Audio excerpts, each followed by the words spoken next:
Hi, I'm Amy. And I'm Rosalind. And welcome to Ultimately You, the chat show, podcast, and YouTube channel. Here is today's episode. Hi everyone, it's Rosalind and Amy, and today we're going to be talking about Amy's weight loss journey. And the reason why is simply because when I'm working with people, I'm working with women that are needing a bit more. Yeah. And we're working with the mind, we're working with emotions, and that's something that's not normally discussed very much when it comes down to weight loss. And we honestly had no idea what was going to talk about today. And so when I, got talking to Amy and was talking about your weight, etc., I said, wow, this would be good and encouraging for other people to hear what Amy's got to say. First I want to say congratulations, because you've done so extremely well. And straight away this morning I've said, the difference is tangible, and you've not been on this, you've been on weight loss journeys before, but not this weight loss journey as such. And I call it weight loss journey because I hate diets and what they stand for, and we've talked about that. But I thought this morning that when you was talking to me and you were saying different things that are popping up and how you're just in a completely different headspace, and I thought that sounded beautiful actually for other people as well, because I know a lot of people are struggling with weight loss now, and not just now, they always have. I mean, I certainly did, and that's why I do what I do. But it's encouraging as well when I'm listening, because you were so raw about it. And so first off, is it 15 pounds that you've lost? 20 pounds. 20 pounds. In 15 weeks. Right. So you've got the numbers in the right places, kind of. But I think when we were talking about it, obviously you can't, client confidentiality, you can't have your clients come out and preach what they've been through, but I can, because I have a space to do so. And I think that that's the beautiful thing of what I wanted to share this morning, because I have a lot of friends that are in very similar boats. And we've spoke about this before in previous episodes, where it's that whole, I'm an intelligent woman, why can I not lose weight? I know how to diet. I've done every diet that there is. I would probably give some of the weight loss group head honchos a run for their money on their diets, to be honest, because I know them inside out and back to front. But that wasn't enough. And it wasn't enough because I'd not dealt with the trauma that led me to food. And I do think that in some ways it was an addictive problem. No matter my mood, I socialise with food. I would sabotage with food. And I'm using past tense, and I would also binge and put any emotion around food. So for me, it didn't matter what the weight loss diets and clubs were doing, because nobody was in my head. Yeah. And that was the difference. And I know that obviously we worked together before I joined the weight loss program, but I needed it more. And I think the beauty of it is, we don't value ourselves. So I would go on that diet, insert fad diet here, lose the weight, feel on top of the world, and then eat normally again. And whatever that normal was for me at the time would then put all the weight back on, which would reinforce my self-hatred, which would reinforce my feeling of failure, which would reinforce the fact that I didn't value myself enough, and it would just be a downward spiral. And I needed out of that, because I thought, this is ridiculous. And that's normally what most people do, isn't it? I mean, it's like, I'll start that again on Monday. What Monday? And I did it, and even going out for meals, etc. That was a big thing for me, because it was almost like, well, I can have this as a treat, but I did treat it as my last meal, because I thought, I'm dieting, I'm restrictive again tomorrow, I'm all of those things. I had a really abusive relationship with food, and so I get it, and I get what you're saying. And I tried every diet too, so I know what that feels like, to go on a diet and only have willpower for a couple of weeks, and you see the weight coming off, and you know, if you've got a bit more willpower, you might last another week or so. I never did. On tops. But usually, you know, you can't just do things on willpower. I'm not being funny, but you know that now. So how has things, I mean, I know things have changed obviously I know you've gone down dress size now. Yeah. And so how things have changed. How have things changed in a way that you probably thought would never change, if you know what I mean? I think that you hit the nail on the head just then when you said you had an abusive relationship with food, because mine was. And I was a secret eater. I would quite happily, completely avoid portion sizes. I would avoid when I felt full. I would avoid specific events if it meant I had to eat or not eat or whatever. Whereas now, I can honestly say I don't bloody think about it. Hallelujah. And it is. I don't actually actively think about food. I don't actively think about the way I look. Or, well, I do, because obviously I like to look nice, but I'm not beating myself up. There's not that self-hatred. There's not that self-sabotage. Now, for me, one of my biggest vices is sweet. I have the single-handed biggest sweet tooth of anybody I know. And I will challenge anybody on that. I will eat golden syrup from the bloody tin. I absolutely adore sugar. But that was abusive. Now I can pick it up and put it down. And, you know, my dad's the kind of person that solves everything with a cup of tea. And I'm sure he won't mind me telling me that. But when you bring a cup of tea out in our house, so do the biscuits. So that, as I didn't realise, started an emotional attachment to that combination. So when I felt at my worst, it wouldn't just be a biscuit or two, it would be a packet, potentially two. You know, and then you actually look, forget the nutritional information, because we can read, but when you actually think about what I was eating in that, it's horrendous.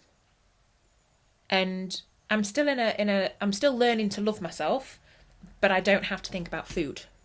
And that for me is insane. You know, like I'm surrounded by people that have different relationships with food, 100%. I have friends that are on the opposite struggle to me, where they're on the slimmer side, you know, with their eating disorders and what have you. And I have friends that are absolutely do not think about food on any given day of the week, month or year, never put weight on, never do anything. And then I have like avid gin bunnies that are on like big calorie diets because they are wanting to bulk and what have you. So I am surrounded by food. Yeah. Basically, my whole life with my mentality revolved around food. And then no wonder I was failing, because I couldn't work out my own relationship with food. So how do you feel being around those sorts of people now compared to how you did? How are you handling that? So say like if you're going out for a meal, and you have a table with different personality types, whatever they're doing with their food, whatever their relationship is, how did you feel then to how you feel now? Then it would have been, oh my God, they're watching me eat. Or I'd have been on the opposite. I don't care what they think about what I'm eating. I'm going to shovel this down as quickly as humanly possible. And I'm, you know, my favourite food's curry. Like, love it. Love Indian food. It's no secret. Anybody that watches or listens that knows me will know this is no secret. It is no secret. It is no secret at all. And, you know, it would have really impacted me at that table. Because depending on who I was with, I would either be very conscious of what I was eating because their relationship with food was healthy, or I would be with somebody that also had a negative relationship with food and we would go overboard. And now I don't think about anybody else when I'm eating. So, a question for you. Curry being your favourite food Ever, of choice, even though you went overboard, how did that make you feel afterwards? And well, my void was still there. Yeah. I ate to fill a void in my soul. To this day, I still don't know what that void was, because it was a multitude of things. There was no one thing, and that's why the diets and the other institutions I joined didn't work, because they weren't filling the void. Nothing filled the void. I didn't know what the void was, so how could anything fill it? So shoveling all this food down to try and cover this black hole, because that's what it felt like, was never going to work. And that's the difference. I would just self-sabotage and just pile this food in, thinking, well, if I keep eating, that surely at some point it's going to be full. And you're going to feel satisfied, right? Never happened. Did you feel any guilt around that, though? Always. I beat myself up no end after. So what about going for so you did beat yourself up? Yeah. And then going for a curry now, how does that feel different to how it was then? I eat to enjoy the food. I just enjoy it. You know, it doesn't matter whether I'm having a poppadom or a naan, like it doesn't enter my head. I'm tasting the food. I'm eating the food. I'm not trying to pile that black hole in. Are you enjoying it more now than ever before? And I never understood anybody that said they just enjoyed food, because I was like, I have such a complex relationship with food. There is no way. And I think there's also, you don't realise how many of people's comments stick with you. So when I first started on this journey, it was just before lockdown, and we did go out for a curry. And somebody said to me, oh, I never thought I'd see the day that you left curry. And it was a perfectly innocent comment, but I had to really think about that, because I thought, hold on a minute, I'm not letting myself guilt trip me back into eating and overeating because that one person said, oh my God, I never thought I'd see the day you left curry. And it's easily done, isn't it? I mean, I know I've had clients, and it could be their partner, or it could be somebody else, and it sabotages their efforts, because you know, there you are building yourself up and getting rid of the emotional baggage, so to speak, and it's learning to, I guess, you know, people around you who are going to encourage you and be happy for you on your journey, and then there's other people that maybe not be able to keep up with you and can be negative about the change, and sometimes that's a little bit of envy or jealousy as well. And I find that a lot in the weight loss, because people struggle themselves, that they can be quite critical of those that are. How have you found that, you know, with people? I think it's hard because, again, I'm in a household where there's four people, all four of us with different relationships with food. And I've noticed with friends, they've projected their insecurity back on me. So I had one friend turn around and say, well, don't lose too much weight. And I'm thinking, I ain't even bloody started yet, love. Do you know, you just think like, hold on a minute, let me start first. But it's their own insecurity, so you have to learn to check it. Appreciate that it's coming actually from a very weird place of love, and leave it there. And I found it really hard to begin with, because I was having to cook separate meals. So that felt weird. And I think it was hard for everybody else to adjust to. But it's one of those things that for me, the biggest change was taking responsibility for myself, and not using, oh, well, we have to all eat together, or will I cook for somebody else, to be an excuse. Because actually now we all eat together because everybody's joined me. And this is it, isn't it? Because I always say that we can't preach anything. You can just do what you're doing, and if people want to adhere to that, they will join you. And we all can have those traits, those quirkiness, those particular things that to be ourselves. Let me put this into perspective. I've always, from 5 months old, had a wheat and gluten problem. So, you know, there's very often, if I go into a restaurant, so not to look awkward, not so much recently, but not that long ago, and I've still been known to do it now, is that I will ask for something specifically gluten-free.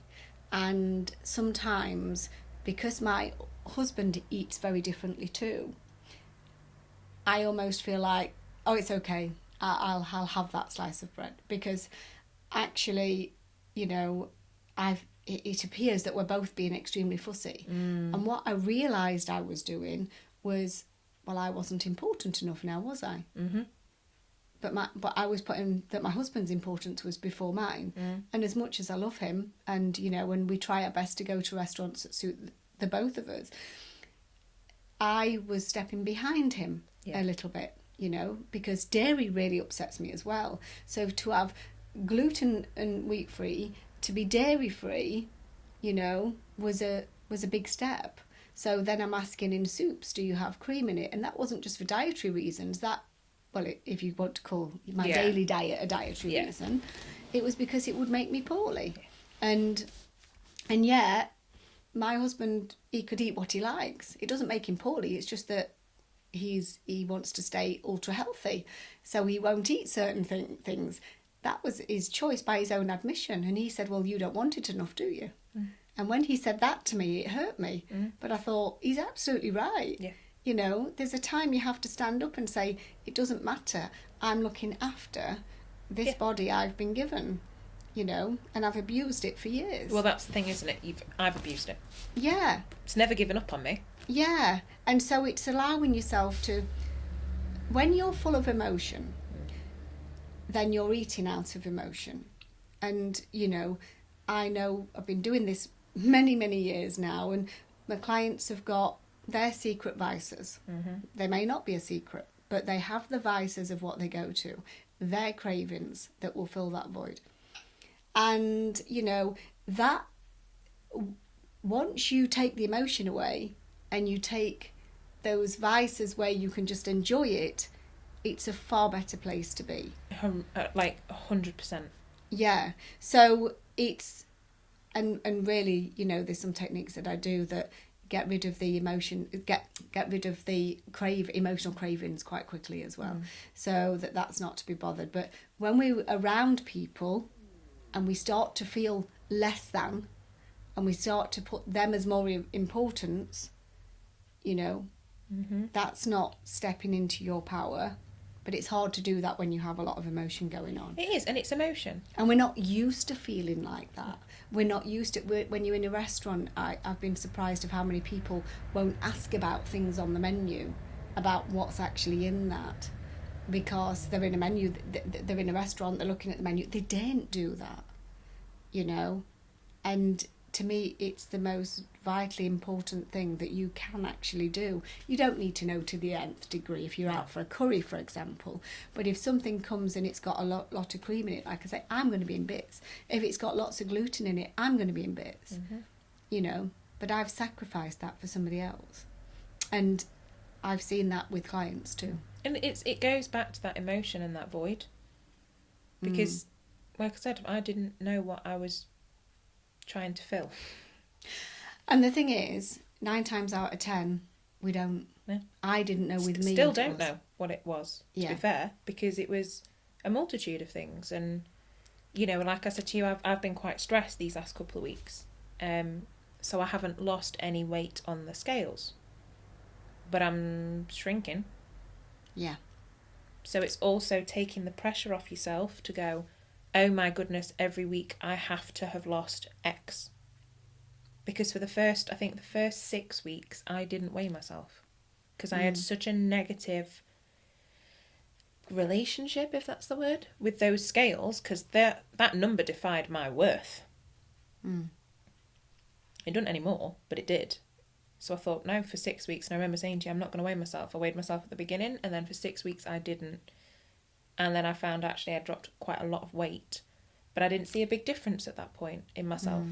And then now I'm seeing the differences, and the weight loss itself is slowing.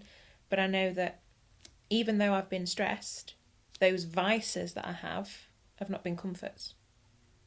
I've not reached for the biscuit tin or the ice cream or the chocolate, which were all my go-tos and all I still enjoy. Massively still enjoy them. But I don't try and fill the black hole with them. So, you know, if I'm going over to see anyone and they offer me a cup of tea and a biscuit, I can have that cup of tea those 2 or 3 biscuits, and that would be it. I would not sit and sink the packet or the box or the tin or whatever. So even though I've noticed how stressed I've been, I am not reverting back to my behaviours because there's no emotion. Exactly as you said, there is no emotion left to that thing.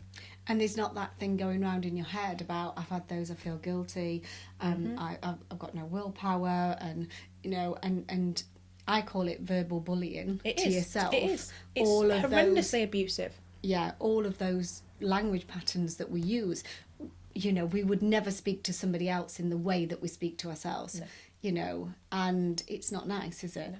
So I'm guessing now when we think about your headspace. Yes. Because I know with myself that when I wanted to lose weight, my mind was continually on weight. It was on food. It was on what I can do, what I can't do. Is this okay? Is that... Honestly, I don't know how I lived like that. I don't know how I lived like that either. And I will be brutally honest with that. Yeah. Because again, the closest people to me all have completely different relationships with food. And my brother, who is also like my best friend, can eat whatever he wants. Genuinely can 100% never put weight on. I mean, it annoys him, don't get me wrong. And we've had exactly the same upbringing, exactly the same relationships with food with both of our parents, brought up in the same house, and we're completely different. And I used to compare myself to him a lot as well, and thinking, oh my goodness, well, if he can do this, why can't I? And oh my God, I used to beat myself up something horrendous. Whereas, you know, every week we go to the pub and we go to a pub quiz, and we normally eat there. And even that was an ordeal. Because I'd look at his plate or look at my plate. Another one of our friends that goes to the quiz is slim and beautiful, and she just eats what she wants and she knows when she's had enough. And then the other one is literally bulking, so he probably eats a small child a day, to be quite honest, which is great. But then I would feel so out of place at that table with what I wanted to eat.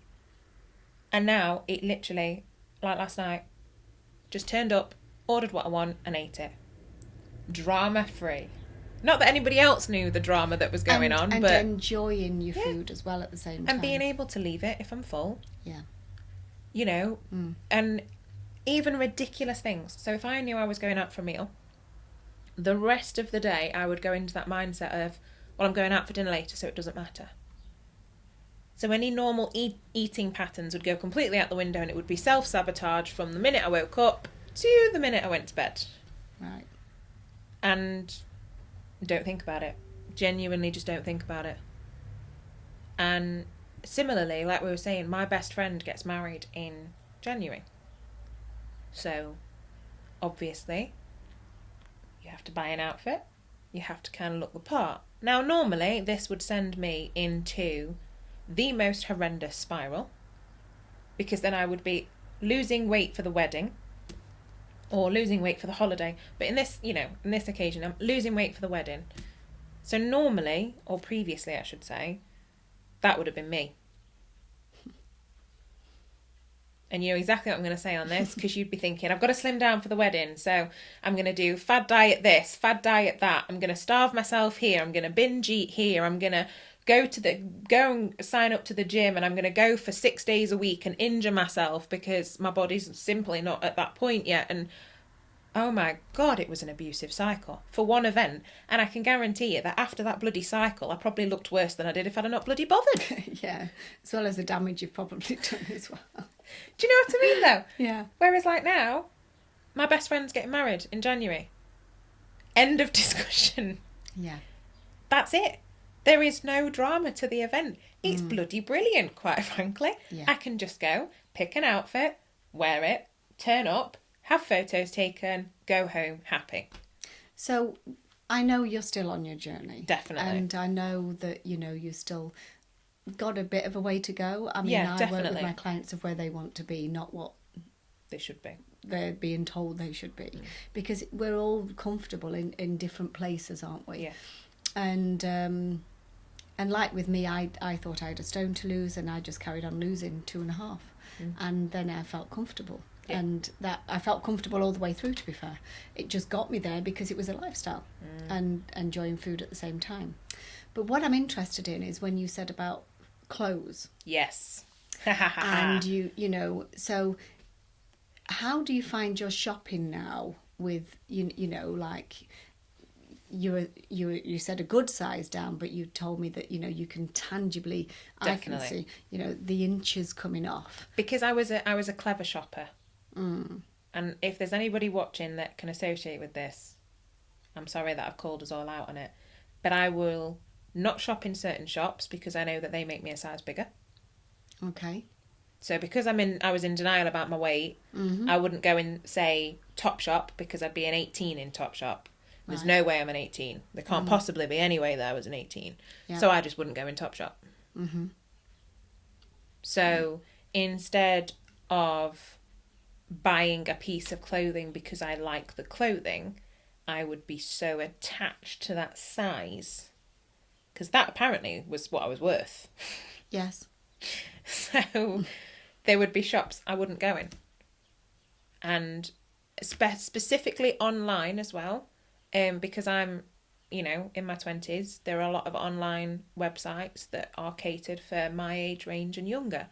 But I won't go on them because their sizing's smaller, so that means that I would be a bigger size, and therefore, why would I shop there?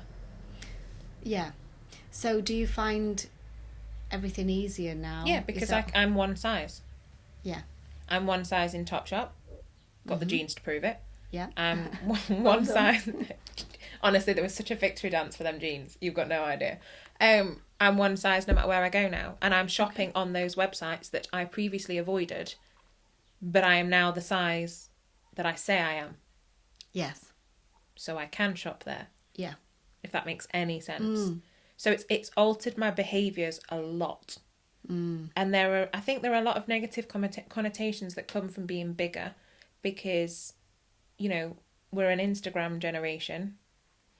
So I'd put that label on myself as the fat friend. Right. And in reality, no one really saw me as that. Like, not one of my friends, if I turn around and said, oh, well, you know, I'm your fat friend, one, they'd probably slap me, because that's the kind of friends I have. But two, they'd be mortified that I thought like that. Yeah. But that was how I viewed it, and now I'm just not bothered. Again, you was bullying yourself. Yeah. And you was putting all of those, well, horrible name tags to yourself. Yeah, I'd never called them anyone else. No. So, from now, where you're going, and your relationship has changed with food, so you're now enjoying eating out, and have you felt at any point that this is restrictive on a diet? No, because it's not. No. Because, yeah, it goes back to that, what we've said in previous episodes and at the start. I'm actually a pretty intelligent person. I know how to lose weight. What I don't want to do is be restrictive and on a diet, and I don't want to ever have to think about food. So I don't. And even though, like you say, and you know, you are an intelligent person, but you were struggling. Massively. But you realise now that the struggle was filling the void, was emotion, which was baggage that you didn't even know was there. And what was the food was your comfort. It was your crutch that you could go to, that satisfied you just for a limited time scale, probably 1 to 2 minutes sometimes, even less, depending how big of a packet of those biscuits it was. Mine used to be steak pie and chips. Honestly, I would go out to a restaurant and I would look no further down the menu. If steak pie was on it, I was full. Honestly, game on. And then I would have apple crumble for dessert with custard. So can you imagine? Dairy, pastries. I actually came out of those places when I would go for food, and I wouldn't be able to. I waddled out. I could hardly walk. The pain was horrendous that I was putting myself through. I literally had to lie down because I looked like I'd got a baby in my stomach. And I was in a mess, quite frankly. And I did that over and over again. And I got to the point that I honestly just believed that I wasn't meant to be slim. Even though I'd got to this weight before, but it was through real restriction. Yeah. You know, it was through being on a diet. Yep. And wanting to die. I was probably 10, 15 years younger than I am now, but probably looked older through it than I do now, because now I'm relaxed around food. The point I try and get across to people is that it can be easy. Yeah, definitely. And I'm a proper foodie. Oh, God, and yeah. I love food more now than I ever did, and I didn't think I could love it anymore. Because I don't get the same pains. I don't need to overindulge. And there's another thing is, I used to hate supermarket shopping, but now I don't mind, because I'm on a mission for healthy food, for healthier recipes, it's opened up a new world to me around food, you know. So I feel great on it, but like I say, trying to explain to people, it's hard. You can have this relationship with food. I know they look at me as though I'm really. Well, I did. I looked at you. Might as well have had a third head. Do you know? I'm just about to say that. It looked like we've got 3 heads. But yeah. So how do you view that now? Well, it's different, because it just, I can't explain it. You just don't bloody think about it. Like, if you said to me right now, Amy, we're going to McDonald's, I'd be like, boom. And I would just eat until I was full and put it down. Yeah. Now, if somebody's not struggled with food, they'd be like, well, yeah, that's what happens when you go to eat, duh. Yeah, it should be. But no, for me, it would have been, oh my God, I'm going with Ros, she's healthy. She's going to look at what I'm eating. I'm not going to be able to eat what I want. I need to restrict myself, so I'll probably go for a drive-through later and have what I actually want, because I can't eat. And it would have just been the biggest faff. Whereas now it's just like, yeah, I really fancy some chips, let's go. Yeah. And it's that simple.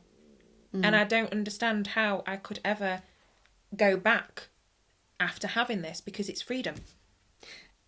Exactly. Freedom in capital letters. Literally. And thinking about, if you were to do that and go to, you know, a restaurant today and eat whatever you want to eat and enjoy it, what about, you know, do you have in your mindset of, right, I need to be healthy tomorrow? Or is it just... No, I might cut back a little bit if I've gone and, you know, I'm out again for a meal tonight, so that's 2 nights in 2 days. So tomorrow I will probably just cut down on carbs. Yeah.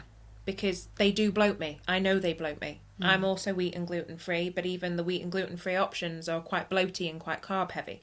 True. So tomorrow I will just cut down, not restrict, but I'll probably have a smoothie for breakfast instead of oats. You know, it will just be a slight change that reduces the amount of carbs. It will not be, oh my God, you've basically got to starve tomorrow because you've been out twice in 2 days. And then I'd get to like midday, wonder why I was on my arse, and be nearly ready for fainting. So then I'd have like a packet of biscuits, or I'd have a chocolate bar because I needed sugar, and oh my God, the cycle would start again. Well, there's none of that. So overall, where do you see this going now? Well, like I said to you, because I've never actually been slim, I do not know where it's going to end up. Now, a bit like you thought you'd only got your stone to lose, but you've settled at 2.5, I'm going to run with the same. Because I think the healthiest point is that my attitude towards food doesn't change. This is freedom. I don't think I'm going to stay like this. I do think I've got more weight to go. I feel it. But where that ends up, I don't know. But I just never, ever want to be in a place where I have to think about food other than, am I hungry? So overall, it's been a lifestyle change. Yeah, but it's deeper than that because it's emotional. I have, 1, got rid of the void, and 2, got rid of the emotional baggage. So not only is my body lighter, but my soul's lighter. I'm not carrying that with me.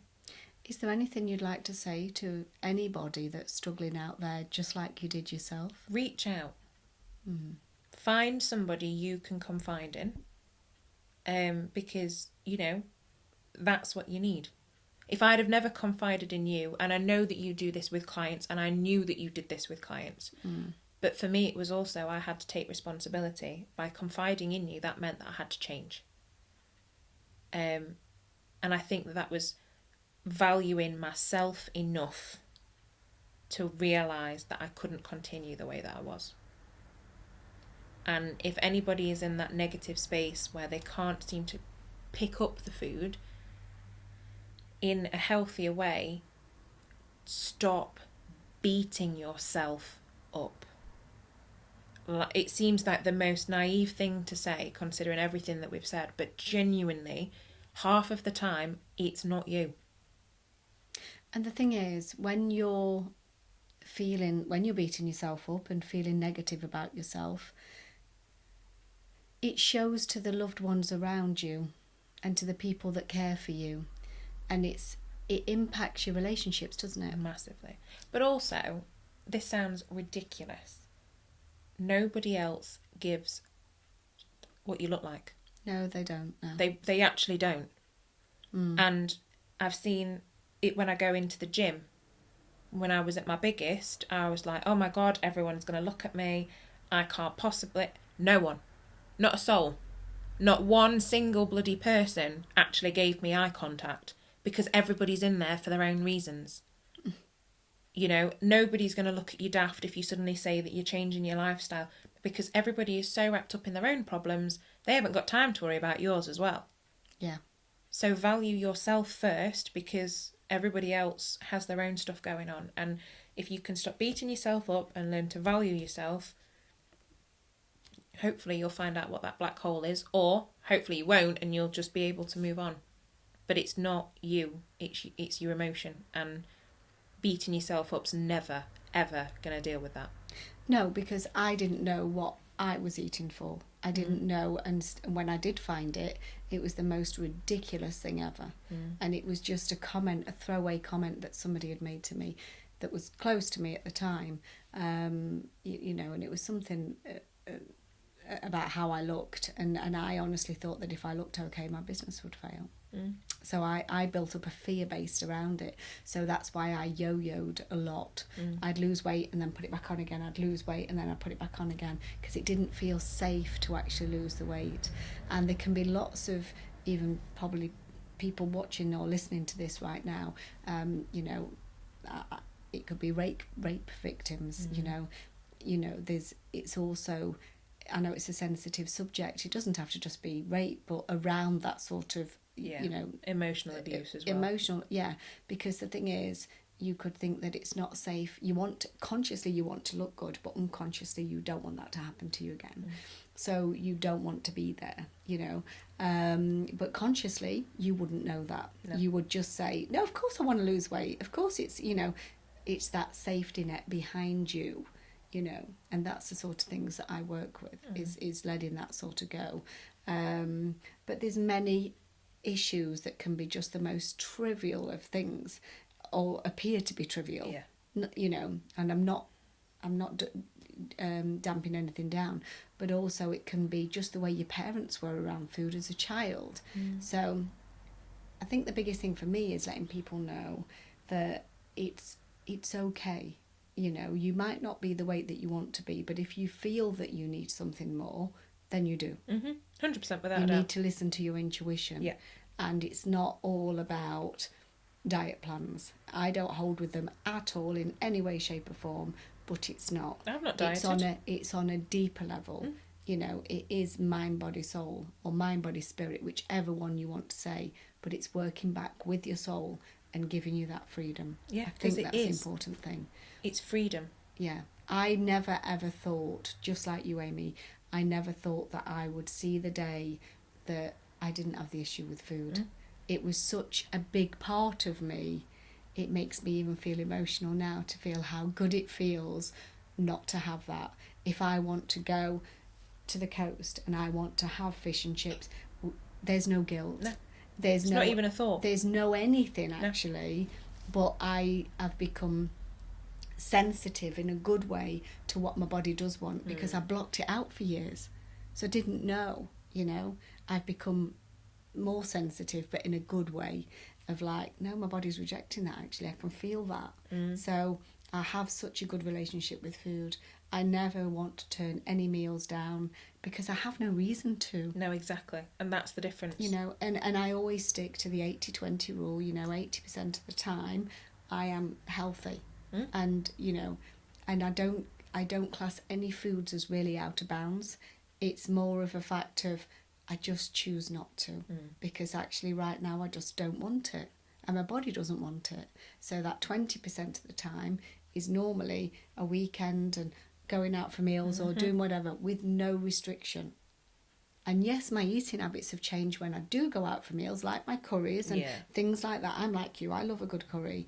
But there's certain things I wouldn't have now because I feel stodgy with it. Yeah. Naan bread stuff. It's not, it's not just dietary reasons, even though, they're not good. It's more to do with the fact of I don't enjoy it now the same. I enjoy just having a meal and ordering a salad because I like the contrast in food. I would have never gone to an Indian and ever ordered a salad. Even if it's not on the menu, I just say to them, can you do me a dish of salad? Because I just love the contrast. But that was through my own admission. But it's also the confidence to do it because you know that you're doing it for the right reasons. For sure. Yeah. It's completely different. It is, honestly, it's a different headspace. I feel okay when they bring the bread basket and I say, you can take that back. Because actually, I don't want it. I don't want to sit looking at it. And you know what? To me, it's a waste. You might as well go and put it on the next table for somebody that does want it. Because we don't. And I can only just get through the food that I'm just about to order. So I don't want to load myself up with bread. And not only that, I'm eating gluten-free anyway. So, there's lots of changes. And like you say, it comes with confidence. Because the more that you get rid of these issues, these emotions that are keeping you stuck, these emotions that are keeping you feeding that void, you do become more sensitive. 100%. But in a good way. It's a positive, absolutely. And you start to notice your body more. It's completely different. Yeah. And it's a start. Obviously, I'm halfway through my journey, but even just starting it, it was tangible. Yeah. Because even though, we did the session in here, and even though I walked out of that door, not lost any weight from when I walked in, I'd lost my emotional baggage. And we always say with any sort of healing, it takes a couple of days for the energy to settle, and you need to. But I walked out immediately, and I thought, poof. So I'd not even realised what it was that was holding me back. I'd not realised what the void was. I'd not realised why I felt that way. I'd not realised the self-sabotage. I'd not realised any of these things. I knew I spoke to myself very harshly, but that was about all I was aware of. And I just don't think about it. And that is usually always the case, that people just don't know what the issue is. And I think what happens is we beat ourselves up because we try and find what is wrong with me. And it's not always yourself that can do it.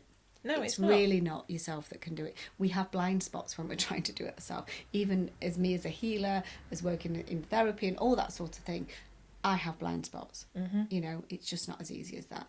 So, as I said at the beginning of this, congratulations to you. Thank you. I can see each time I'm seeing you the difference that you're making. And, and isn't it nice that it comes off everywhere? It's not just, stuck in places or hard work. And I'm not exercising. Yeah. That's a big thing to point out. I do have a dog that I walk twice a day, so I am out walking, but I was anyway. I was before I started this journey. Will I pick up exercise down the line? Probably, but at a point where my body's not going to be injured because of the weight that I'm carrying. So I think it's important that people realise, actually, forget the gym. If that's truly not where your head is at, forget it. I never encourage anybody to do anything that they don't really want to do, because they won't stick at it. That's for sure. If it's not for you, it's not for you.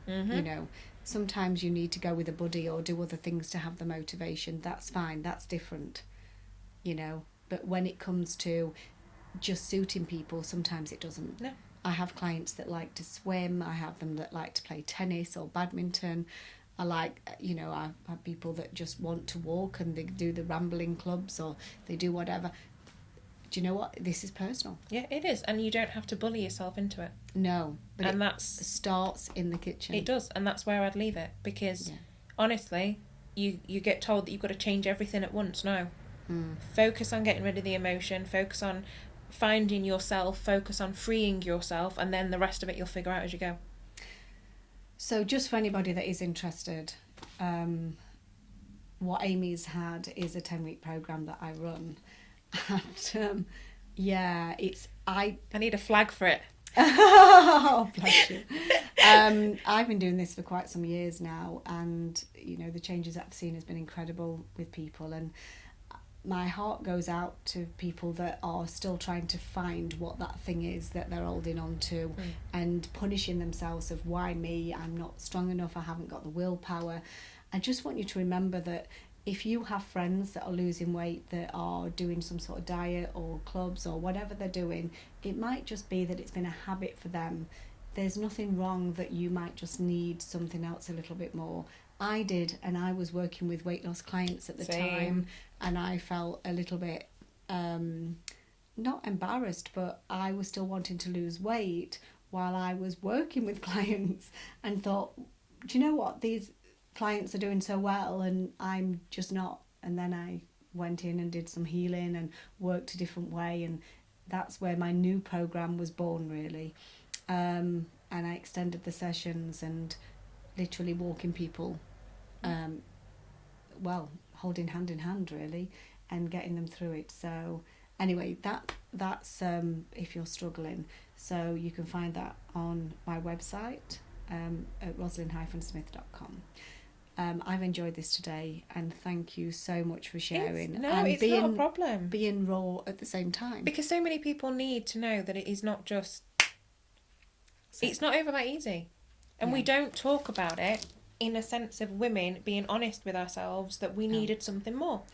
That's it. And we feel embarrassed sometimes that we need a bit more, and why can't we, and what's wrong. And my ego is big enough to sustain a bit of embarrassment, and it's totally not a problem, but it's about looking after yourself.